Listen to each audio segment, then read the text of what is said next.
Yego ikaze nanone nizere ko muri amahoro twinjiye mu burasirazuba bwo hagati nahakomeje intambara umunsi wa 22 kuva itangiye ariko kandi munyemerere mu by'ukuri mbagezeho amakuru mashya kubirebana n'ino ntambara ndetse n'ibindi bikomeje kuvugwa birebana na diplomasi. Perezida w'igihugu cya Korea ya ruguru yitwa Kim Jong Un amaze gusaba ibihugu by'Abarabu gufatanya n'iki gihugu ayoboye cya Korea ya ruguru kurwanya Leta Zunze Ubumwe za Amerika n'igihugu cya Israel bikomeje kuyogoza akarere k'uburasirazuba bwo hagati cyane ko abishinja kuba byarashoje intambara itemewe ku gihugu cya Iran. Na makuru mashya mbazaniye kugira ngo tuyaganireho. Birumvikana wa mu perezida umwe mu batinyitse cyane ku isi bitewe ahanini n'ibyemezo igihugu cye gikunda gufata. Tugiye kuganira ku byo amaze kuba atangaza. Ni mu kanya gato cyane gashize turaganira kandi ku bitero by'igihugu cya Iran i Tel Aviv ndetse n'i Yerusalemu ni mu gihugu cya Israel. Ni ibitero biri gukoreshwamo misile ziremereye kandi zikomeye cyane. Turaza kubiganiraho ariko kandi biranavugwa ko bashobora kuba barashe ku birindiro by'Abongereza n'igihugu cya Iran. Turabiganiraho nabyo tumenye uko byose bikomeje kugenda byitwara. Turaganira ku gihugu cya Qatar ndetse na Leta Zunze Ubumwe z'Abarabu, ibihugu bikomeje kuvugwamo amarira ateye ubwoba bigendanye n'ibihombo bakomeje guhura nabyo by'ino ntambara. Mu kanya gato cyane gashize nabagejejeho inkuru mbabwira ni Leta Zunze Ubumwe za Amerika zemereye igihugu cya Iran gucuruza noneho peteroli y'iki gihugu ku isoko mpuzamahanga. Ariko kandi abanya-Iran nabo bati mwabyemera mutabyemera, ingaruka z'ibintu, ingaruka n'igihombo mwaduteje mudushoza intambara mugomba kubyishyura. Mbaha ikaze abumva ururimi rw'ikinyarwanda aho mutwumva muri hose, muze tuganire kubirebana n'aya makuru. Reka munyemerere mpere kuri perezida w'igihugu cya Korea ya ruguru yitwa Kim Jong Un. Uno mugabo mu by'ukuri asabye ibihugu by'Abarabu kuba byafatanya bigashoza intambara, bigafatanya bikarwanya Leta Zunze Ubumwe za Amerika na Israel. Avuze kurwanya ariko dushaka twabyita intambara kubera ko ibi bihugu byombi bibiri byateje akaduruvayi mu burasirazuba bwo hagati, binatuma ubukungu bw'isi buhuwangana mu bice bitandukanye kuko ibiciro by'ibikomoka kuri peteroli byaratumbagiye kubera intambara byashoje ku gihugu cya Iran. Kim Jong Un rero asabye ibihugu by'Abarabu gufatanya bakarwanya Amerika na Israel mu gihe umwuka mubi ukomeje kwiyongera mu burasirazuba bwo hagati, aho uno muyobozi wa Korea ya ruguru rero asabye ibihugu by'Abarabu gufata icyo cyemezo gikomeye cyo kureka gufata uruhande ahubwo bakagirana ubufatanye na Korea ya ruguru. Kim Jong Un avuga ko Leta Zunze Ubumwe za Amerika na Israel bifite umugambi wo kuganza isi. Ati rero hakenewe imbaraga zihuriweho zo kurwanya ibi bihugu. Ibi rero akaba mu by'ukuri abivuze mu ijambo yanyujije kuri televiziyo y'igihugu cya Korea ya ruguru, ni televiziyo ya leta.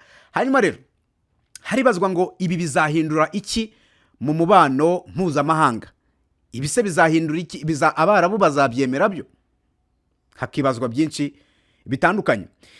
Amakuru rero mu by'ukuri akomeje kujya ahagaragara kubirebana n'uyu muyobozi wa Korea ya ruguru Kim Jong Un wasabye ibihugu by'Abarabu ko byareka kugira aho bibogamira kuri ntambara ikomeje ya Iran, ahubwo akabihamagarira gufatanya na Korea ya ruguru mu rwego rwo guhangana na Leta Zunze Ubumwe za Amerika n'igihugu cya Israel. Mu ijambo rero yabwiye abatuye isi bose abinyujije kuri televiziyo y'igihugu cya Korea ya ruguru. Ibi ari kubivuga mu gihe umwuka mubi ukomeje mu by'ukuri kwiyongera mu burasirazuba bwo hagati, ashinja Leta Zunze Ubumwe na Israel kuba bari kwigira abategetsi b'isi.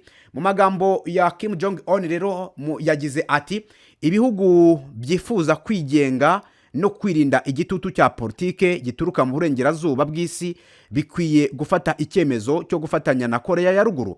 Aya magambo rero aje mu gihe umutekano mu burasirazuba bwo hagati ukomeza kuba mubi, aho isi yose yagize ingaruka zikomeye cyane biturutse ku bwikube ndetse n'ubwiyongere bw'ibiciro by'ibikomoka kuri peteroli. Hanyuma rero amakuru akomeje kujya ahagaragara agaragaza ko Kim Jong Un ni umwe mu bafatanyabikorwa bibanga rikomeye cyane na Korea ya ruguru. Ibi kandi bigasigura ko byanga bikunda iyo bihujwe n'ijambo yavugiye kuri televiziyo y'igihugu, bisigura ko uno mugabo ari inyuma y'igihugu cya Iran ndetse hari n'ubufasha ashobora gutanga isaha n'isaha bwatuma n'ubundi kuri front line ibintu bihindura isura. Kim Jong Un ibihugu byose yahamagariye gufatanya nawe ni ibihugu bisanzwe bifitanye umubano na Leta Zunze Ubumwe za Amerika, ni ibihugu bisanzwe bikorana, donc binarimo ibirindiro bya Amerika, ariko kandi kirenzeho byarashwe n'igihugu cya Iran bishinja kuba ari ibigambanyi, kuba bikorana na Amerika, kuba mu by'ukuri byifitemo ibirindiro by'ingabo za Amerika kandi bishobora gukoreshwa mu guhungabanya umutekano wa kiriya gihugu cya Iran.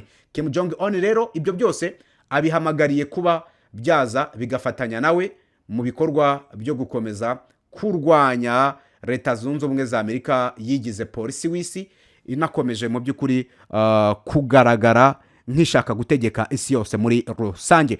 Icyo ni igihugu cya Korea ya ruguru n'ubundi nk'uko amakuru akomeza kugenda abigaragaza. Ikindi kintu nabonye kiri mu bikomeye cyane, hari ubwoba bw'uko Korea ya ruguru izi mbunda zayo ishobora kuzohereza muri kiriya gihugu cya Iran, zikaba zagumya gufatanya mu kurwanya, donc mu kwihorera, kuko abayobozi ba Iran benshi bagiye bapfa nk'uko amakuru yakomeje kubigarukaho.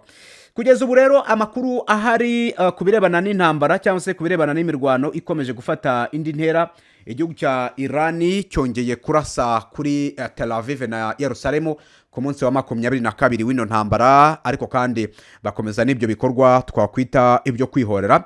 Ni igihugu cya Iran cyakoresheje misile isi yose itinya mu kugaba ibitero kuri icyo gice cy'umurwa mukuru wa Israel. Ibi kandi bikaba biri gukorwa mu rwego n'ubundi rwo kwihorera, cyane ko byamaze kumenyekana ko igihugu cya Korea ya ruguru nubwo cyahamagariye ibihugu by'Abarabu kuba bafatanya na Korea ya ruguru mu bikorwa byo kurwanya Amerika, ariko kivugwaho gutanga ubufasha mu ibanga rikomeye cyane, bakabutanga n'ubundi kuri kiriya gihugu cya Iran. Muri urwo rwego rero Iran kuva mu gitondo cya none yabyutse irasa urufaya rw'amasasu i Tel Aviv ni Yerusalemu. Amakuru akaba avuga yuko kugaba ibyo bitero biri mu mugambi wo gukomeza kwihorera kubw'abayobozi b'iki gihugu bishwe bakicwa mu bihe bitandukanye. Amakuru kandi nkaho bidahagije yemeza neza ko iki gihugu cya Iran cyarashe kigambiriye kwivugana uwitwa Benjamin Netanyahu ukomeje kurangishwa. Umunsi ubaye wa 12 arangishwa,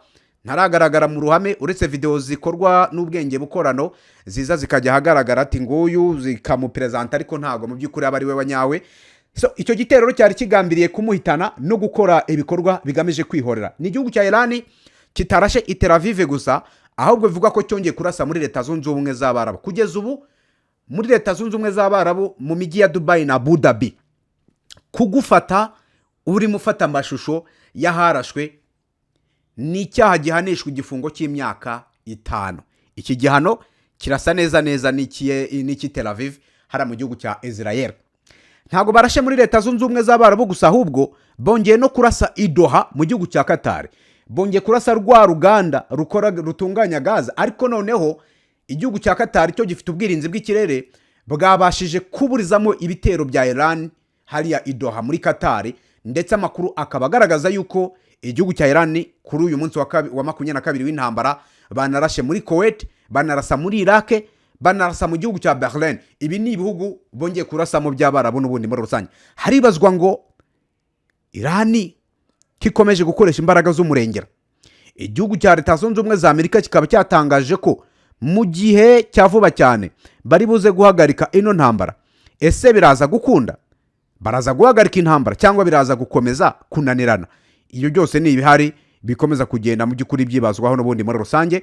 Icyakora amakuru ashimangirwa n'abakurikirana hafi ibibera mu burasirazuba bwo hagati barahamya ko hakwiye mu by'ukuri kubaho ibiganiro bya diplomasi mu rwego rwo kugira ngo Leta Zunze Ubumwe za Amerika zibe mu by'ukuri zagabanya ibitero n'ubukana ku gihugu cya Iran. Igihugu cya Iran nacyo kibe cyahagarika imirwano, kubera ko iyo kirashe muri bihugu by'abaturanyi ba Amerika kirasa nta mbabazi. Uko kurasa nta mbabazi benshi bahatakariza ubuzima. So ngira ngo urumva ko byose mu by'ukuri ni ibikorwa bikomeje kuba, ariko bikoranwa ingufu z'umurengera. Gusa kuri rwa Amerika bo batangaza ko bagiye kuba bahagarika ibyo bitero. Donc ni bahagarika ibitero bivuze ko n'intambara bishoboka ko yahita ihagarara n'ubundi 5-5. Kugeza ubu rero ibitero bya Irani mu burasirazuba bwo hagati bikomeje gutuma ubukungu bw'isi bujya habi cyane ko banafunze umuhora wa Hormuz unyuzwamo ibikomoka kuri peteroli bicuruzwa mu isi hose. Amakuru rero agaragaza yuko gufungurwa kwa peteroli ya Irani kugira ngo icuruzwe ku isoko mpuzamahanga bitari butume intambara ihagarara, ndetse ahubwo kimwe mu bintu wenda bishobora kuri buze gufasha Irani ku isoko nuko bakimara gufatirwa ibihano, Amerika yategetse ko ibihugu byose cyangwa se igihugu kizagura peteroli ya Irani kizajya nacyo gihita gifatirwa ibihano.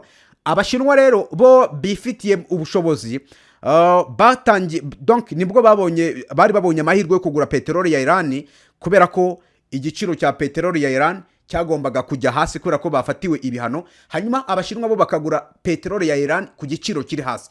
Ibisobanura ko abashinwa kugeza ubu ibiciro nabo bigiye kuba ibiciro bisanzwe kubera ko Irani ibihano byavanweho, hanyuma bayigure ku giciro gisanzwe. Irani ubwo niyo mahirwe igize, ariko guhagarika intambara cyangwa se kuba byahagarika ibitero byo ni ibintu tutahita dukonfirima nonaha. Urumva ko nuko nguko byitwaye. Igihugu cya Israel nacyo cyatewe, ariko ntago byagarukiye aho, kuko amakuru aravuga ko cyongeye nacyo kugaba ibitero i Tehran no mu yindi mijyi 3 ikomeye muri kiriya gihugu cya Israel, cya Irani, bikaba biri mu rwego rwo gukomeza ibitero bigamije kwica abayobozi batandukanye bo mu ngeri zitandukanye hara mu gihugu cya Irani. Ibi byose ni ibintu bikomeje gushimangira intambara rukokoma, intambara idasanzwe, kandi abo banya-Israel bashobora kuzahuriramo n'ingaruka kandi zikomeye cyane. Urumva ko ni ibintu bigenda birushaho kuba bibi cyane uko iminsi ikomeza kugenda yicuma n'ubundi hariya mu burasirazuba bwo hagati. Andi makuru nabonye akomeje gucicikana by'umwariko muri biriya bice nuko Uburusiya nabwo bivugwa yuko bwaba bwamaze gusaba Amerika kureka ibitero ku gihugu cya Irani, bagahagarika intambara, bakayoboka inzira y'ibiganiro. Ibi kandi byavuzwe mu gihe Uburusiya nabwo buvugwaho kugira uruhare muri no ntambara yo mu burasirazuba bwo hagati. Mwabantu mwe, amazina yose y'ibihugu bikomeye yagiye avugwa muri no ntambara mu gihe yaba arimo. Iyi ni intambara ishingiye kuri political interest. Reka rero dutegereze turebe ikiri buze kuyivamo, kubera ko ibintu ntago byoroshye habe na gatoya. Mu gihe Ubushinwa bwasabye Amerika kureka ibitero bakayoboka inzira y'ibiganiro, Uburusiya bubisubiyemo. Korea ya ruguru kwa Kim Jong Un ati ibihugu byose by'Abarabu muze mwiyunge kuri Korea ya ruguru turwanye umwanzi ari w'Amerika na Israel ushaka kuyobora isi. Atarayobora isi gute? Urumva ko ni ibintu bikomeye cyane, kandi biteye ubwoba. Nyanyuzemo nirukanka mu kanya ndabazanira amakuru arambuye yo ku mugoroba. Ntimucikwa batarakora sabone muyikore kugira ngo dukomeze twibanire.